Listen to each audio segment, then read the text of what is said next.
बऱ्याच वेळा परतीच्या पावसाने जायकवाडी धरण 100% भरला आहे। मला खात्री आहे जायकवाडी धरण 100% भरल्याशिवाय राहणार नाही। 30 ऑगस्टपर्यंत शहरातील काही भागात पाणी मिळणार आहे। बाकी भागाला सुद्धा 4-5 महिन्यात मुबलक पाणी मिळणार आहे। मी पालकमंत्री असताना अनलीगल होतो। अब्दुल सत्तार ध्वजारोहण करत आहेत, ते आज लीगल झाले आहेत। तुम्ही खैरे यांना विचारलं पाहिजे, आज का थांबले, तेव्हा का थांबत नव्हते। कार्यकर्त्याला समज अशी दिली, तुम्ही कुठेतरी एकाच ठिकाणी राहा। वरच्या पावसामुळे पाण्यामुळे आपल्याकडे जायकवाडीत पाणी आलेलं आहे, पण ते फारसं समाधानकारक नाही। आज स्वातंत्र्य दिनाच्या निमित्तानं या गोष्टीचा उहापोह झाला पाहिजे असं वाटतं। आज स्वातंत्र्य दिनाच्या पहिलं सगळ्या नागरिकांना सर्वांना मी शुभेच्छा देतो। आणि आपण जे जायकवाडीच्या पाण्याविषयी जे विचारलं तर मला वाटतं बऱ्याच वेळा असं झालं की परतीचा पावसामुळं जायकवाडीचं धरण हे 100% भरलेलं आहे। आणि मला खात्री आहे की हे धरण 100% निश्चित हे भरल्याशिवाय राहणार नाही। आणि शहराला लवकरच आम्ही वारंवार सांगतो की शहराला मुबलक पाणी मिळणार आहे।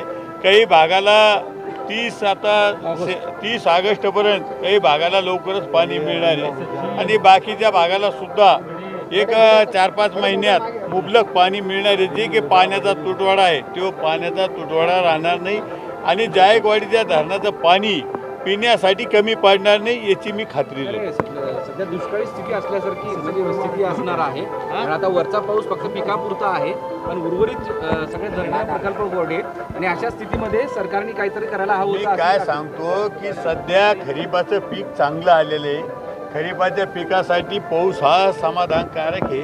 पण आता मी सांगितलं की ते धरणं भरलेलं नाही, पाझर तलाव भरलेलं नाही, पण पडतीचा अजून मोठाले पाऊस पुढे आहे। आणि आम्हाला खात्री आहे की लवकरच पाऊस पडन आणि धरणं वगैरे तलाव वगैरे भरतील आणि शेतकरी समाधानी होईल असं आम्हाला वाटतं। तुम्ही पालकमंत्री असेपर्यंत चंद्रकांत खैरे हे तुम्ही जेव्हा अभिवादन करायला तेव्हा उठून चालले जायचे, आज त्यांनी अब्दुल सत्तार यांची गळा भेट घेतली, थांबलेत ते मी पालकमंत्री असताना अनलिगल होतो आणि सत्तार शेठ आज ध्वजारोहण करतात ते लिगल झालेले। हे खैरे साहेबांनी म्हणजे मला एक सांगायचं की आपण खैरे साहेबाला विचारलं पाहिजे की आज का थांबले, त्यावेळेस का थांबत नव्हते, आपण खैरे साहेबाला विचारलं पाहिजे। तुमचा एक व्हिडिओ व्हायरल झाला सर, काय तुम्ही काय इथं फोटो काढतात तिथं फोटो काढतात, बरोबर, इकडेही काढतात तिकडेही काढतात, त्यामुळे कार्यकर्त्याला तुम्ही चांगली समज दिलेली आहे।